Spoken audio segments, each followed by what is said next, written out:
एमिति अन्यमनस्क ही पढ़ुली। बापा बजाररू आनिथिबा पेन पॉकेटरू गोटे पेन आनी लिखिला बेले हठात किछि कथा मने पड़गला। अच्छा मने अच्छी पिला बेलर से बास्ना पेन कथा।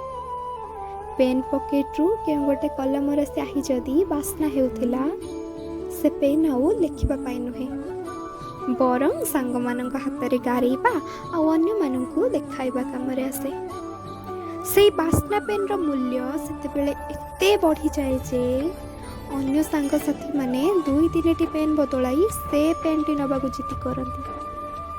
खेल छुट्टी बेले से पेन को बैग रे लुचाई रखिबा आ चोरी हपा जानी कि भी घर सबुदिन बही बस्तानी सजाड़िला बेले से पेन को आगे बैग रे पुराइबा।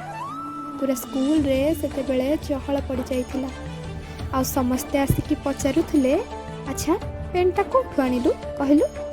सेते बेले किंतु सबु जानी कि भी किछि कहबाक इच्छा होनथिला आ पार्टी रू आपे आपे बाहरी जाउथुला, हाँ बापा आनिथिले, मु जानिनी।